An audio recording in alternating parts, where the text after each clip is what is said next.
story, and I just have no... I'm just humming and hawing of how best to talk about it. I've kind of gone on a whole tangent here for way too long. I apologize. I'll give you a bonus episode to make up for it. But yeah, basically, I've rather enjoyed the series. It's a good book series so far. I know I haven't really told you too much about the story, but I don't know how much I can tell you without it being spoilery. Okay, I'll tell you 3 of the main characters. One is Shawan. She is a noble woman from a separate kingdom to where most of it takes place.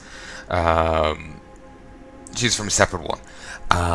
She's come to study under Jasna, the daughter or niece of one of the other main characters. She's come to study under her, and there's other stuff I won't say there because it's spoilery. I think she says it early on enough in her story, but I won't say anymore. Then you go to Dalinar. He is one of the high princes of the kingdom. Basically, the kingdom has a king and high princes under them. In the olden days, each high prince was dedicated to a particular task, such as a high prince of war and other things. I can't remember what they were, but one may be centered on trade or maintain, defense, like protecting the road or whatever it was. They had their own different things and worked quite well, but they've fallen away from that. They're just competing wards now. Their previous king was assassinated, so they are now in the Shattered Lands, kind of fighting an unending war. They're less interested in fighting the war now, and more interested in fighting the valuable beasts within the territory. These huge chasm fiends that have these gem hearts that are worth tons. So the two factions fight over them. The high princes and the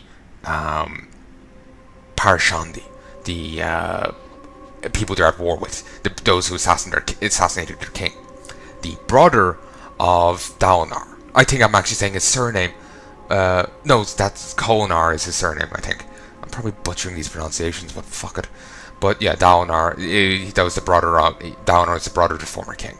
He's now like the uncle of the current king. Then the last character is Kaladin, a slave who is shipped off to the... There's more to him than just that, but I don't want to spoil any of his backstory. You find that out bit by bit.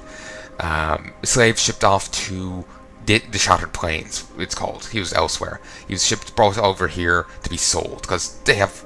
one of the High Lords uses a slave for his bridge crew, and among other things. Slaves are used quite heavily within this kingdom. There's parishmen, which are like Parashandi, but they don't really think much. They just mindlessly go around tasks, pretty much. What was the thing called? Yeah, he's brought there and becomes a bridgeman. Basically, he is used by one of the high princes to name begins with an S to basically the Shattered Plains are called so because it's like a huge plain that's been shattered. There's huge chasms everywhere, and you need bridges to cross them. Dalinar doesn't use bridge crews. He uses these huge bridges pulled by these big beasties called chawls. They're like, the way I'm thinking them right now is like giant crab beasts of burden. While the other guy has slaves carrying bridges, unarmored slaves carrying bridges. So those are the 3 of the main characters. There's other rather important people. There's the wit, who's important, but he's kind of background. He's also kind of funny when he appears. His job is to insult people, as to degrade the king to insult people for him, to insult people himself. So he insults everyone. And he's pretty funny. So yeah, it's like I said, it's a good book series. I know I've kind of rabbited on here about it a fair bit, much longer than I intended to. It's just like I'm humming and hawing, like, how do I talk about it without spoiling everything? So I end up centering more on culture and whatnot, which doesn't really sell you on the book series necessarily. You think, oh, that's an interesting culture, but that might necessarily, it might not. The story might sell you more, like that. It could have an interesting culture, would be absolutely terrible. Sorry, I'm terrible with cool culture, but piss poor plot. It might do nothing with it. So yeah, it doesn't really sell you on it. So I gave you as much of a spoiler-free thing as I can give. I even did give heavy spoilers there for, you know, Caroline becomes a bridgeman. It happens pretty early on in this thing, but like a few chapters in, but you know, I still give a spoiler. Still, I'm better at it. I haven't spoiled the, like, I was telling a guy about the Evil Within and saying it's not really great, and I just immediately spoiled the ending on him. It's just like, slip. Well, here's hoping he gets a case of amnesia, never solves that bit. But, yeah, seriously, like I said, Stormlight Archive is by Brandon Sanderson. So, it's Sanderson, right? For a moment I wasn't sure it was the Mr. Anderson. But yeah, basically, if you found what I said interesting, I do hope you give it a look. Certainly there's probably better descriptions or reviews of it online, but you're gonna like what you've been given. Damn it. I say that with I'll do Love Infection. Oh, it's a heal over time. Interesting. I thought it was just a one hit burst rather than anything else. But yeah, sorry for the rabbiting on. Like I said, I just wanted to talk about it, but I didn't know what I could say, what I shouldn't say. So I just kept giving as much detail as I could without talking about story. Then I said fuck it and talked a bit about story. So hopefully you found it interesting regardless. Like I said, provided I don't forget, I'll give you a bonus episode today to make up for it. If I forget, you'll get the episode tomorrow instead, as is per normal. So, let's continue with the story. I'll be having to tie you up soon. A book of holy spells and blessings.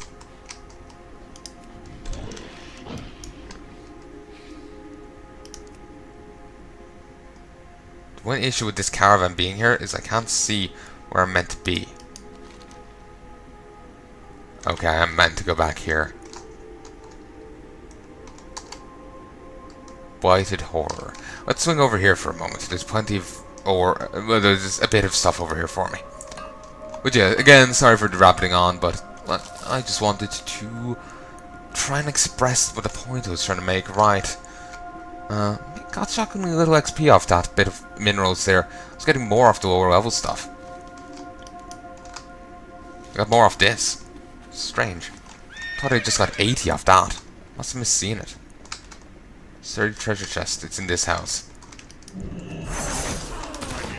But yeah, just wanted to make sure. Mug of Hurt. Mug of Hurt.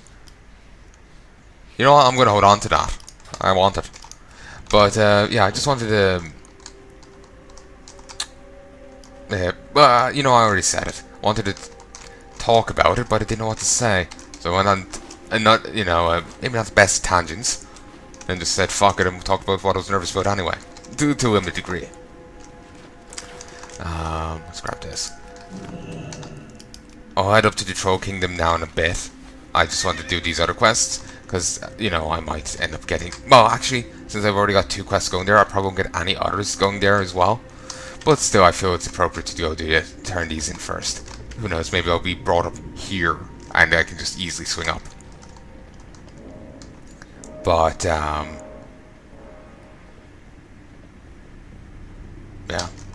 But yeah, hopefully you found what I was saying about the Stormlight Archive series interesting.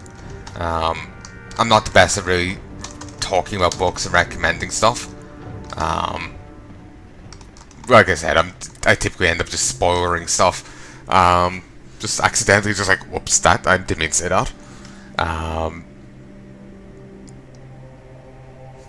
What's this guy called? So yeah, I just did what I basically did what I could. So yeah, but if you found it insufficient, I'm sure there's plenty of other reviews, and you know you can probably find the back of the book over on Amazon. So you know you can work with that if you prefer to.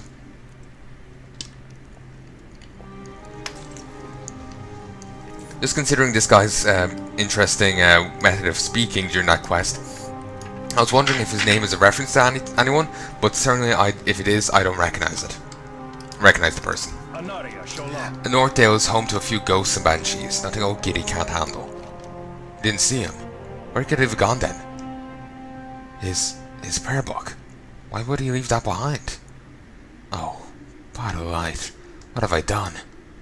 This is my fault. I ignored his warnings, his complaints, everything. Just couldn't help myself. So there's scourge just beyond the tower, and I I had to go kill them. Argus says Gidwin was taken northwest, and that's our only lead. So that's where we'll head. Northdale and the Argent Crusade be damned. We're getting Gidwin back from those scourged trash. The reckoning is at hand.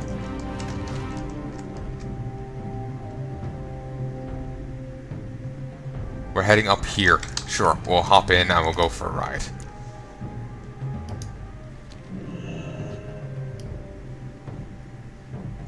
I can't believe I let Gidwin run off like that. It's not your first Tanar. He ran off on his own will. None of us could stop him. We can't be certain that he was killed. Maybe he just ran off somewhere.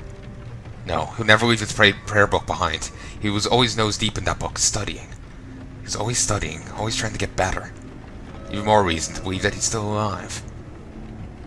A paladin like Gidwin makes a fine death knight. Any member of the Scourge powerful enough to defeat him will know that. He's likely being held somewhere, awaiting a dark ritual. Really? That's great news. Well, actually that's pretty bad news, but considering the alternatives. Wasn't sure if she was being sarcastic. If we're to find them, we're headed in the right direction. It's likely he was taken to Stratholme or potentially to Plaguewood. Both are places of great evil. This is the leg of my journey that I shun the most. I'm not sure if I'm ready to go in there alone.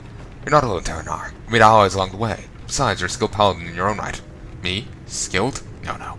Gidwin was the good paladin. He was the one who stayed up for hours every night practicing. And it was you who continually kept up with him, without practice. I've watched both of you fight, Tanar. You've got natural talent, more than Gidwin ever will.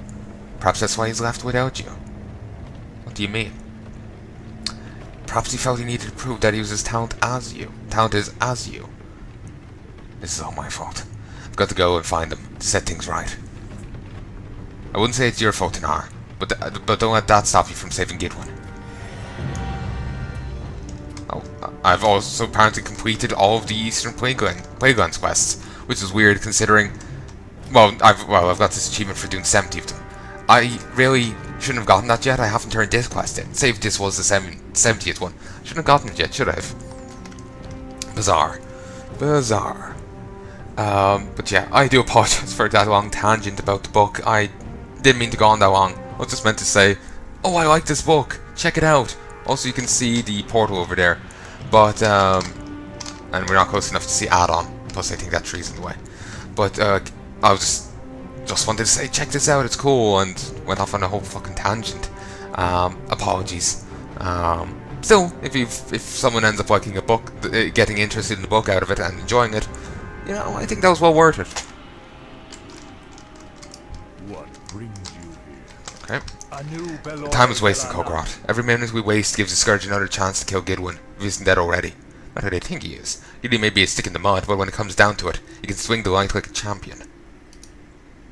We paladins are normally taught to exercise judgment and control when dealing with foes, but this is an emergency. Never pay too much attention to my trainers anyhow. I'm going to head into the Plaguewood and find out what I can about Giddy. You deal with the Scourge just to our northeast, on the other side of this tower. The dead don't fear death, but if you beat enough of them, their tongues might slip and we might get some clues to Gidwin's location. Farewell.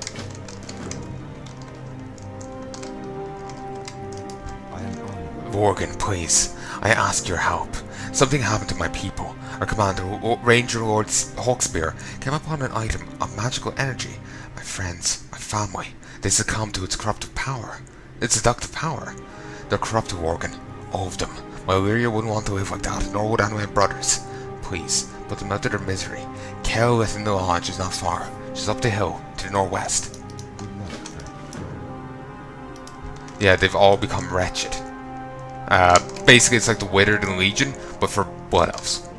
Or, in this case, High Elves. High Elf, Blood Elf, it's merely a naming thing. They're like, with Night Elves and High Elves, there's obviously a difference. But with High Elves and Blood Elves, there isn't. There is a color theme difference, but I'm not sure if that's a for us or an actual thing, you know? If you look at a High Elf or you look at a Blood Elf, there's actually a difference you can notice. I can't explain it, but it just like there's you basically know and see him. I think there's just something about the different models, you know, they look different.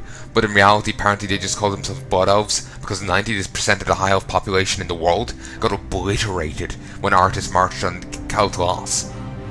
And when he did, and so the surviving 10% that some portion of the surviving 10% changed their name to Blood Elf in honor of the Fallen. So yeah, it's not like, you know, the Nightborn or, you know, compared to everyone else. It's, you know, it's just a political difference. Well, yeah, and just in renaming, basically rebranding. It's like New Coke. Yeah. So yeah, it makes sense that High Elves could wither. That's what they were, basically. Though then again, withering, wasn't that a Or High Elves actually addicted to magic? I didn't think they were. Well, that was a solely Blood Elf thing. Ah, I have no idea. We'll never control the Eastern Playlands if we do not control Stratholme.